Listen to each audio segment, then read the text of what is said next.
নমস্কার। আমরা এই যে প্রতিদিন কবিতা পড়ছি, আমরা বেশিরভাগ কবিতাই পড়ছি বিগত হয়তো আপনার খুব বেশি হলে 60, 70, 80 বছরের আগের সময় থেকে। কিছু রবীন্দ্র অনুসারী বা রবীন্দ্র পরবর্তী যুগের কিছু কিছু কবির কবিতা আমরা পড়ে থাকি। আর বাকি যে সমস্ত কবিদের কবিতা আমরা পড়ি, তাদের সবারই কবিতা হয় আধুনিক অথবা আধুনিক কালপর্বের, এবং এর মধ্যেও আমি যাদের কবিতা পড়ে থাকি তারা বেশিরভাগই একদম এই সময়ের বা 2-1 দশকের আগে থেকে, এবং তারা অধিকাংশই অখ্যাত এবং অস্বীকৃতও বটে। তো সেই সমস্ত কবিদের কবিতা আমি বেশিরভাগ ক্ষেত্রে পড়ে থাকি। তারা মূলত যেটা বক্তব্য সেটা হচ্ছে যে কবিতাগুলি আমি পড়ে থাকি সেই কবিতাগুলোর সঙ্গে আমাদের এই সময়কার বাচনভঙ্গি, আমাদের এই সময়কার দৃষ্টিভঙ্গি, আমাদের এই সময়কার চেতনা এবং নানাবিধ অনুষঙ্গ যেখানে একই সুরে বাজে, কিন্তু যে ভাষা, এই বাংলা ভাষাই, অথচ যে ভাষাকে এখন আর আমরা ব্যবহার করি না, আমরা বলি না,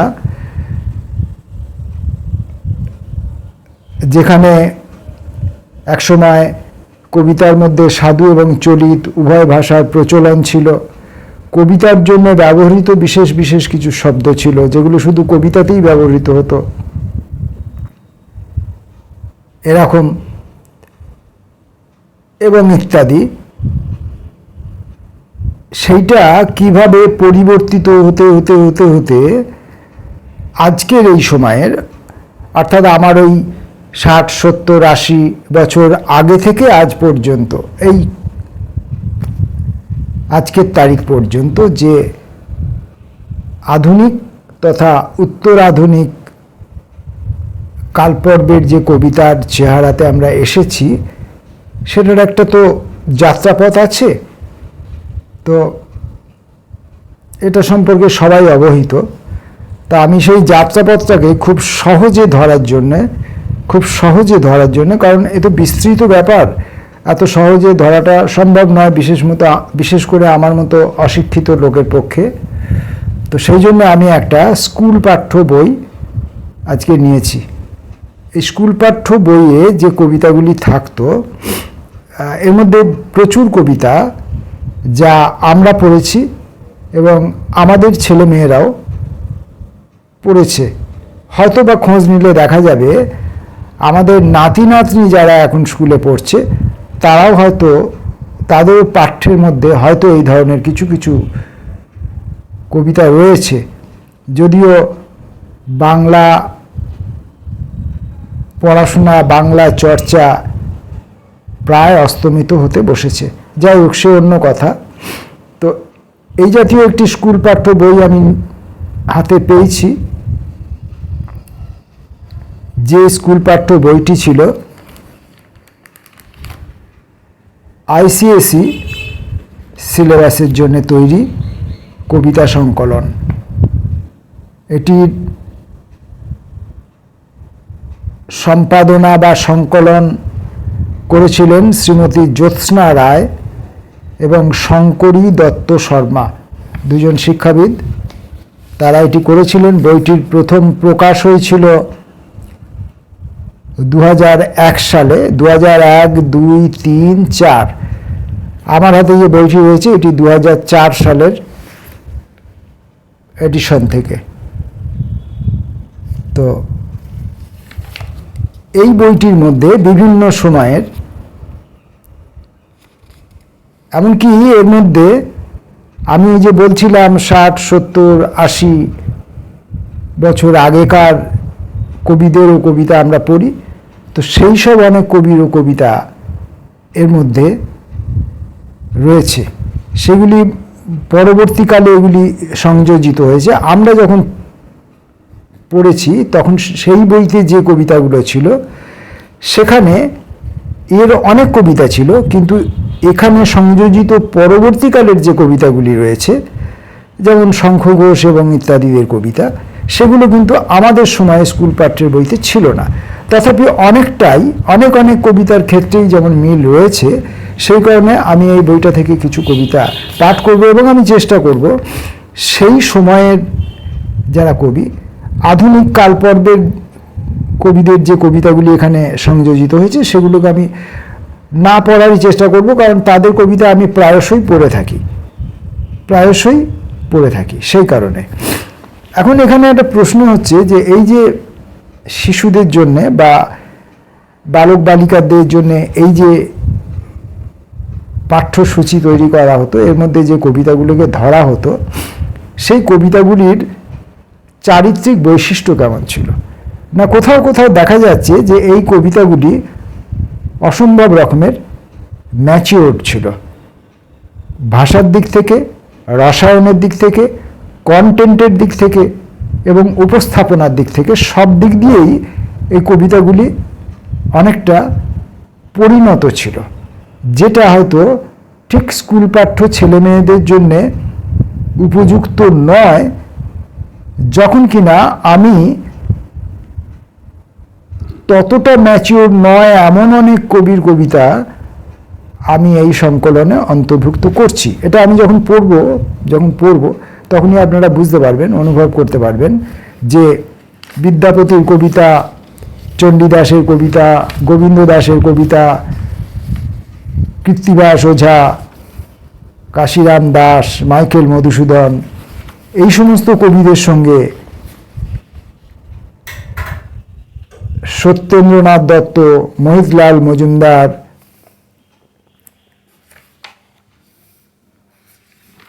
ইত্যাদিদের যে কবিতাগুলি এখানে অন্তর্ভুক্ত করা হয়েছে সেগুলোর মধ্যে একটা বিস্তর ফারাক রয়েছে। তো হয়তো সংকলক যারা ছিলেন তারা হয়তো এই যে কবিতার শুরু থেকে আর সেই সময় পর্যন্ত, যখন এটি সংকলিত হয়েছিল বইটি, সেই সময় পর্যন্ত কবিতার যে যাত্রাপথ, কবিতার ভাষার, কবিতার ছন্দের, কবিতার উপস্থাপনার, কবিতার কন্টেন্টের যে বিবর্তনটা হয়েছে, সেটা হয়তো তারা শিশু মনের মধ্যে একটা আভাস দিতে চেয়েছিলেন। হয়তো স্পষ্টাস্পষ্টি কিছু না বলতেও চেয়ে থাকতে পারেন, একটা ছবি, একটা ক্যানভাস তাদের সামনে হয়তো তুলে ধরতে চেয়েছিলেন। এখানে যেমন প্রথম কবিতাটি আছে প্রার্থনা, এটা বিদ্যাপতির লেখা। তাতল সৈকত বাড়িবিন্দু সম সুতমিত রমণী সমাজে, তোহে বিশরী মন তাহে সমর্পিনু অবমঝু হব কোন কাজে। মাধব হাম পরিণাম নিরাশা তুহ জগতারণ দীন দয়াময় অতএ তুহারি বিষয় আশা। আধ জন্ম হাম নিদে গোয়ায়নু জরা শিশু কতদিন গেলা। নিধুবনে রমণী রসরঙ্গে মাতনু তোহে ভজব কোন বেলা। কত চতুরানন মরি মরি যাওত ন তুয়া আদি অবসানা। তোহে জনমী পুন তোহে সমায়ত সাগর লহরী সমানা। ভনয়ে বিদ্যাপতি শেষ সমন ভয় তুয়া বিনু গতি নাহি আরা আদি অনাদিক নাথ কহায়সী ভব তার ন ভার তোহারা।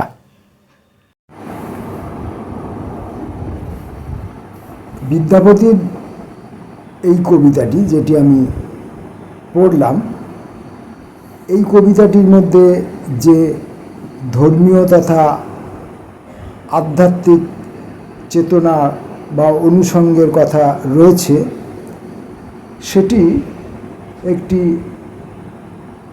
স্কুলের ছাত্রছাত্রীর পক্ষে হয়তো কেন উপযোগী নয়।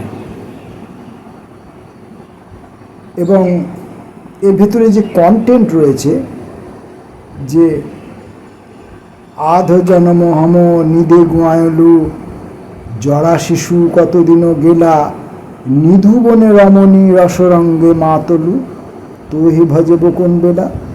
এই যে নিধু বনে রমণীদের সঙ্গে রসরঙ্গে মেতে ওঠা, এটাও শিশুদের পক্ষে, বাচ্চাদের পক্ষে অনুধাবনের বা জানার বিষয় নয়। আবার মাধবের যে ভজনা, সেটাও সম্ভবত তাদের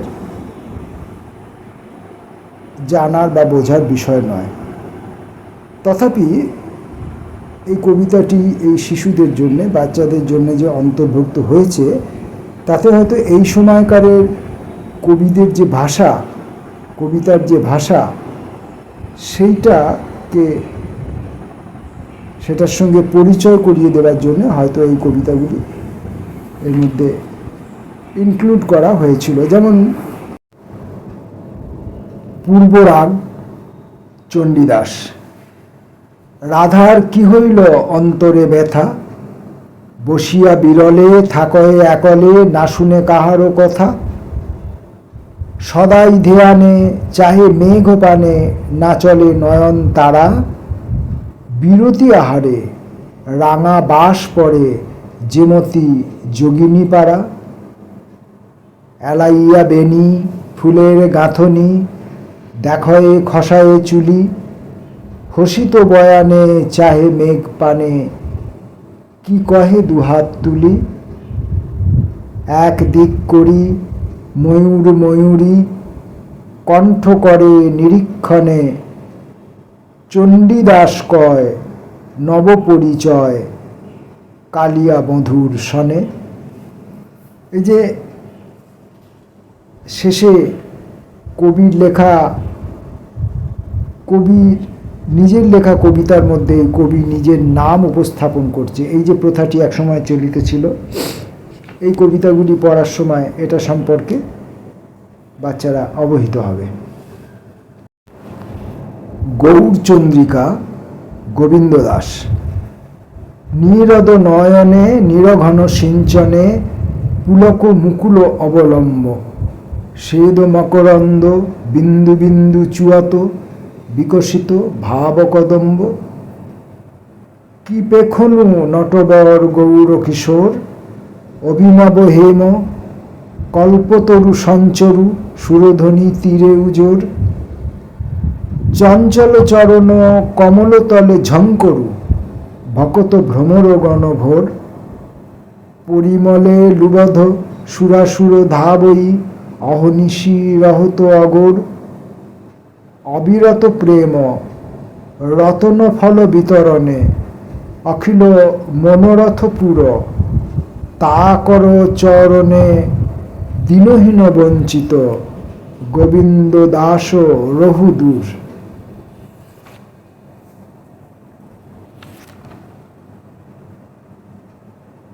বৈষ্ণব পদাবলীর কবিতা। এরপর কৃত্তিবাস ওঝার যে রামায়ণ, বাংলায় যে রামায়ণ, সেখান থেকে কিছুটা অংশ এর মধ্যে আছে। অত্রি মুনির আশ্রমে রাম লক্ষ্মণ সীতা, কতদূর যান তারা করি পরিশ্রম, সম্মুখে দেখে নত্রী মুনির আশ্রম। আমরা ছেলেবেলায় এগুলোকে পাঁচালির সুরের মতো করেও পড়তাম। কত দূর যান তারা করি পরিশ্রম, সম্মুখে দেখে নত্রী মুনির আশ্রম, প্রবেশিয়া তিনজন পুণ্য তপবন, বন্দনা করে নত্রী মুনির চরণ। এভাবে কত দূর যান তারা করি পরিশ্রম, সম্মুখে দেখে নত্রী মুনির আশ্রম, প্রবেশিয়া তিনজন পুণ্য তপবন, বন্দনা করে নত্রী মুনির চরণ। রামে দেখি মুনিবর উঠিয়া যতনে, পাদ্য অর্ঘ্য দিয়া বসাইলেন আসনে। আপনার পত্নী ঠাঁই সমর্পিলা সীতা, পালন করহ যেন আপন দুহিতা। দেখি মুনিপত্নীকে ভাবেন মনে সীতা, মূর্তিমতি করুণা কি শ্রদ্ধা উপস্থিতা। শুক্ল বস্ত্র পরিধানা শুক্ল সর্ববেশ, করিতে করিতে তপ পাকিয়াছে কেশ। তপস্যা করিয়া মূর্তি ধরেন তপস্যা, জ্ঞান হয় গায়ত্রী কি সবার নমস্যা। কৃতাঞ্জলি নমস্কার করিলেন সীতা, আশীর্বাদ করিলেন অত্রির বনিতা। মুনিপত্নী বসাইয়া সম্মুখে সীতারে, কহেন মধুর বাক্য প্রফুল্ল অন্তরে। রাজকুলে জন্মিয়া পড়িলে রাজকুলে, দুই কুল উজ্জ্বল করিয়া গুণে শিলে। এসব সম্পদ ছাড়ি পতি সঙ্গে যায়, হেন স্ত্রী পাইলা রাম বহু তপস্যায়। জানকী বলেন, দেবী কর অবধান, আমার জন্মের কথা অপূর্ব আখ্যান। একদিন রাজর্ষি জনক যাবে খেতে, উঠিল আমার তনু লাঙ্গল চষিতে। এইভাবে হয় মম জন্ম মহিতলে, লাঙ্গল ছাড়িয়া রাজা মরে নিল কোলে। নিজ কন্যা বলি রাজা মনে অনুমনি, হেনকালে আকাশে হইল দৈববাণী। দেবগণে ডাকি বলে জনক ভূপতি, গ্রহণ করো এই কন্যা রূপবতী। পাইয়াছ তুমি এই তোমার দুহিতা, লাঙলের মুখে জন্ম নাম রাখো সীতা। এইটুকু পর্যন্তই আছে।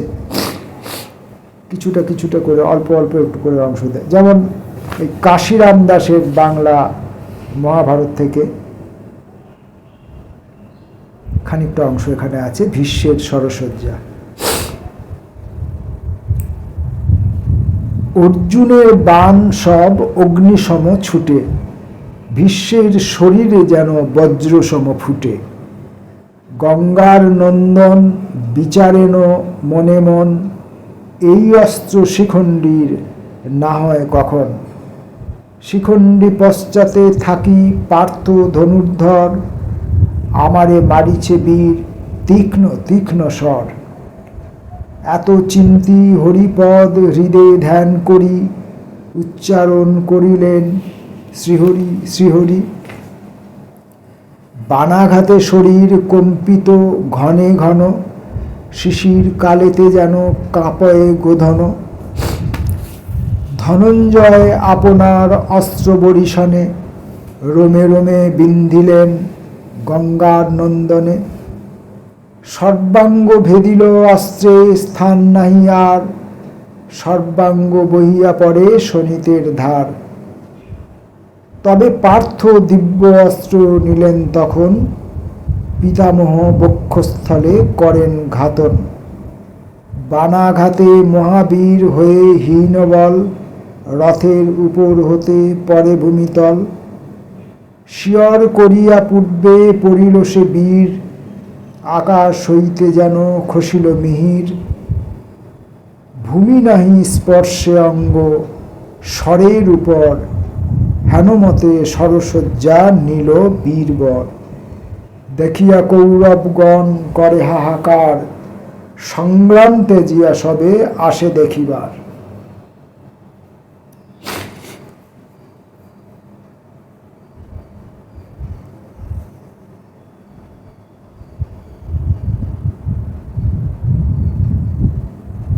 আবার এই রামায়ণ এবং মহাভারতী মাইকেল মধুসূদন দত্তের হাতে এসে কি রূপ নিল, অল্প অল্প করে পড়ব, কারণ এমনিতেই অল্প অল্প দেয়া আছে এবং তাতেও যতটা দেয়া আছে অতটা পড়তে গেলে আমরা সবটা ধরতে পারবো না। এখন আমি এই এখনো পর্যন্ত মাইকেল মধুসূদন দত্ত পর্যন্ত যেটুকু পড়ছি, কাশিরাম দাস এবং কৃত্তিবাস ওঝা এই দুইটি গল্পের মধ্য দিয়ে রামায়ণ মহাভারতের কাহিনীর কথা পয়ারের মধ্য দিয়ে বিবরণ করা হয়েছে। বাচ্চাদের গল্পের মতো শুনতে ভালোই লাগবে, অসুবিধা হবে না। কিন্তু এই যে যখন আমি এই রামায়ণ মহাভারতী যখন মাইকেল মধুসূদন দত্তের হাতে পড়ছে, তখন কিন্তু খানিকটা গুরুপাক হয়ে উঠছে।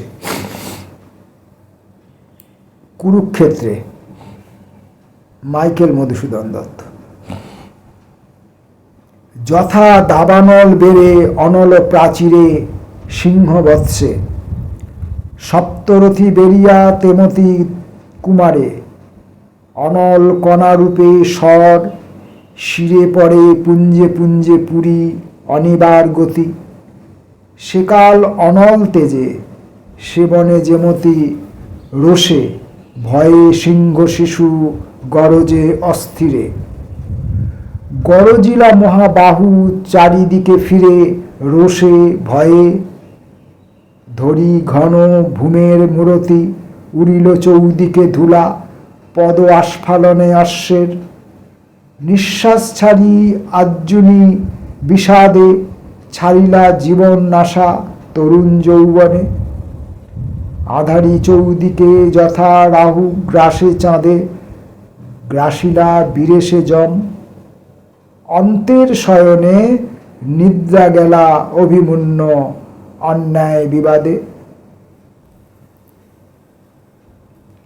বিভীষণের প্রতি ইন্দ্রজিৎ এখান থেকে খানিকটা, এতক্ষণে অরিন্দম কহিলা বিষাদে, জানিনু কেমনে আসি লক্ষণ পশিলা রক্ষপুরে, হায় তাত উচিত কি তব এ কাজ, নিকষা সতী তোমার জননী, সহোদর রক্ষশ্রেষ্ঠ, শুলি শম্ভুনি ভকুম্ভকর্ণ, ভাতৃপুত্র বাসব বিজয়ী, নিজ গৃহপথ তাত দেখাও তস্করে, চণ্ডালে বসাও আনি রাজার আলয়ে, কিন্তু নাহি গঞ্জিত মা গুরুজন তুমি পিতৃতুল্য।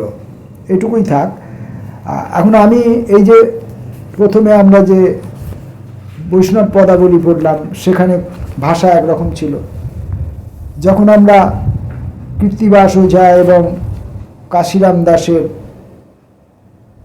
রচনা পড়ছি, তখন ভাষা একরকম ছিল এবং কবিতার মধ্যে বর্ণনা করার জন্য যে ভাষা, সেটা আর এক রকমের ছিল। এবং সেই ভাষা থেকেই এই মাইকেল মধুসূদন দত্তের কবিতায় যখন আসছে, তখন ভাষার একটা বিরাট বড় উল্লম্ফন দেখা যাচ্ছে, অনেকটা পরিবর্তন হয়ে যাচ্ছে। ভাষার ওজস্বিতা, ভাষার স্পষ্টতা, ভাষার ঋজুতা, ভাষার কারুকার্য বর্ণনা করার সময় ভাষায় যে কারুকার্য, এই সব কিছু একটা আমূল পরিবর্তন, একটা বিরাট বড় পরিবর্তন হয়ে যাচ্ছে। অথচ এরপরেই এই বইতেই যখন আবার অক্ষয় কুমার বড়ালের কবিতা অন্তর্ভুক্ত হচ্ছে, যতীন্দ্রমোহন বাগচির কবিতা, সত্যেন্দ্রনাথ দত্তের কবিতা ঢোকানো হচ্ছে, অন্তর্ভুক্ত হচ্ছে, তখন আবার ভাষাটা যেন মধুসূদন দত্তের থেকে খানিকটা যেন আবার লিকুইড হলো, খানিকটা যেন আবার তরল হলো, যেন খানিকটা আরো সহজ হলো। হয়তো ভাবানুষঙ্গের হয়তো পরিবর্তন ঘটলো, কারণ মাইকেল মধুসূদন দত্ত তো ওই রামায়ণ মহাভারতের অংশকে, মানে গল্পটিকে, কাহিনীটিকে অবলম্বন করেই রচনা করছেন। তো সেখানে খানিকটা ওই কাহিনী ভিত্তিক রচনা থেকে যাওয়ার জন্য কন্টেন্টের দিক থেকে হয়তো বিরাট কিছু বড় পরিবর্তন ছিল না, যেখানে এই কবিতাগুলির মধ্যে ভাষার ওজস্বিতা বা কারুকার্য বা গাম্ভীর্য ততটা না হলেও এখানে কাব্যগুণের পরিবর্তন একটা বিশেষভাবে লক্ষ্য করা যাবে। যেমন মধ্যাহ্নে,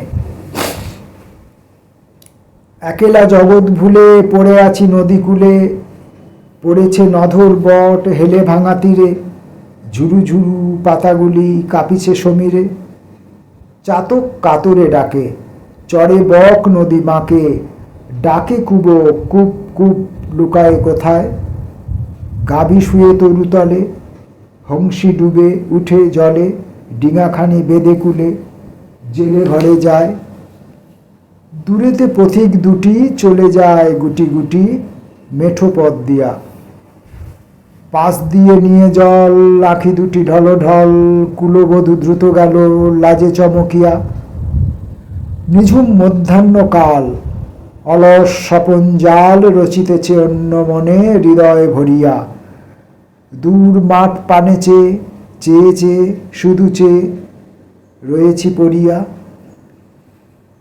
হৃদয়ে আলায়ে পড়ে যেন কি স্বপন ভরে, মুদে আসে আখি পাতা যেন কি আরামে, অন্য মনে চাহি চাহি কত ভাবি কত গাহি, পড়িছে গভীর শ্বাস গানের বিরামে, খসে খসে পড়ে পাতা মনে পড়ে কত গাথা, ছায়া ছায়া কত ব্যথা ঘুরে ধরা দামে।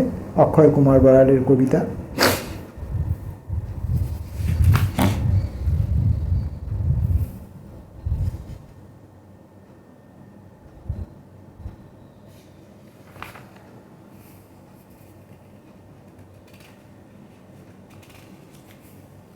যেমন এই নজরুল ইসলামের এই কবিতাটা আমরা পড়ি,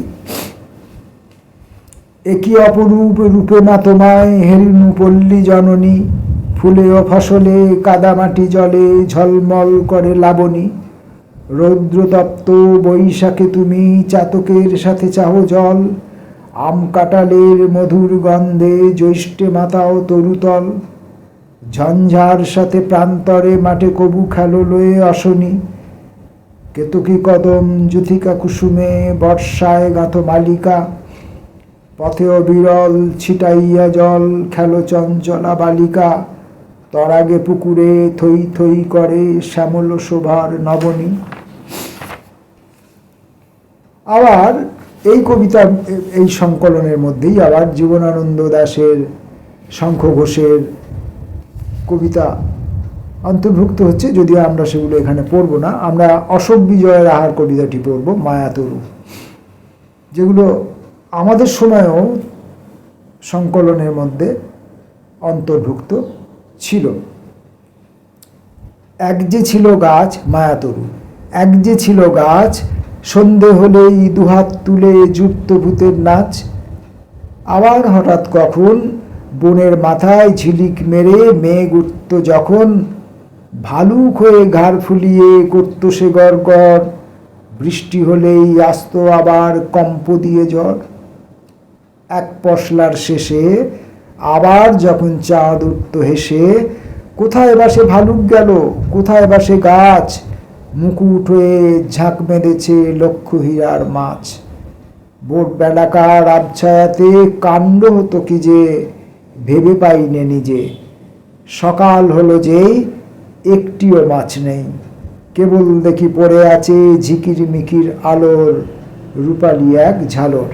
এই যে চিত্রকল্প, এই যে বাচ্চাদের মতো করে উপযোগী করে তাদের কল্পনার মতো করে একটি গল্পের মতো করে এবং কল্পনাপ্রসূত গল্প মতো করে একটি গাছকে এবং গাছের যে রাত্রিকালীন এবং দিনের যে তার যে রূপের পরিবর্তন, সেটাকে যে বর্ণনা করা হলো একদম শিশুদের উপযোগী করে।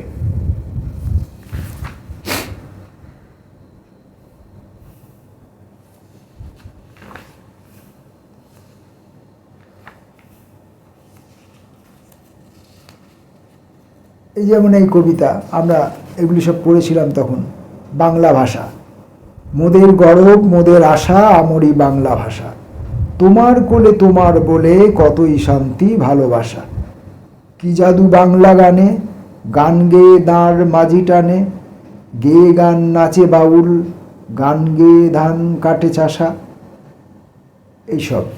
কিংবা ধরুন না ভারতবর্ষ, দ্বিজেন্দ্রলাল রায়ের যেদিন সুনীল জলধি হইতে উঠিলে জননী ভারতবর্ষ, উঠিল বিশ্বে সে কি কলরব, সে কি মা ভক্তি, সে কি মা হর্ষ। সেদিন তোমার প্রভায় ধরার প্রভাত হইল গভীর রাত্রি, বন্দিল সবে জয় মা জননী জগত্তারিণী জগদ্ধাত্রী। এবার কোরাসে আছে, ধন্য হইল ধরণী তোমার চরণ কমল করিয়া স্পর্শ, গাইল জয় মা জগন্মোহিনী জগজ্জননী ভারতবর্ষ। এরকমভাবে এগুলি পরবর্তীকালে এই অতুল প্রসাদের গান লেখাটি এবং দ্বিজেন্দ্রলাল রায়ের লেখাটি এগুলি পরে গীত হয়েছে। যেমন এই নজরুলের কান্ডারি হুঁশিয়ার, এটিও গান হিসাবে পরিবেশিত হয়েছে।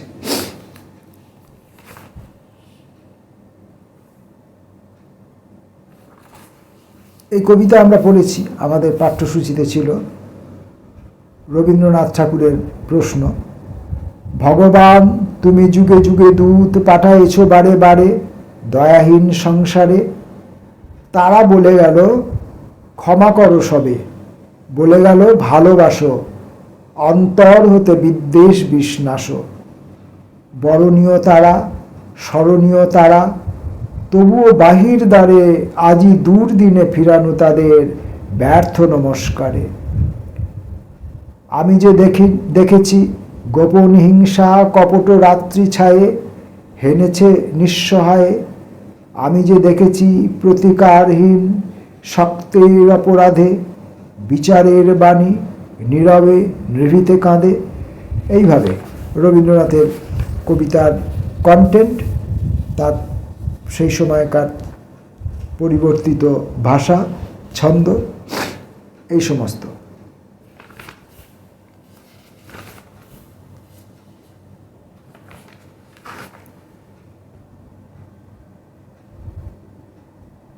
গিরীন্দ্র মোহিনী দাসীর এই কবিতাটির খানিকটি অংশ। মা ও ছেলে, ফুটফুটে জোছনায় ধবধবে আঙিনায় একখানি মাদুর পাতিয়ে ছেলেটি সুধায়ে কাছে, ছেলেটি শুয়ায়ে কাছে, জননী শুইয়া আছে গৃহকাজে অবসর পেয়ে। মৃদু ঝুরু ঝুরু বায়, বসন কাঁপায়ে যায়, ঝরে পড়ে কামিনীর ফুল, প্রশান্ত মুখের পরে কালো কেশ উড়ে পড়ে, আলসেতে আঁখি ঢুলু ঢুল। মাতা মৃদু ধীর হাতে আঘাতে শিশুর মাতে গায়ে ঘুম পাড়ানিয়া গান। এরকম এই কবিতার ভেতরেই যেমন বলা হচ্ছে, ছেলে ডাকে আয় চাঁদ, মা বলিছে আয় চাঁদ, কি করিবে চাঁদ মনে ভাবে। এরকম দৃশ্যকল্প বক্তব্য বিষয় খুব সহজ সরল এবং শিশুদের উপযোগী।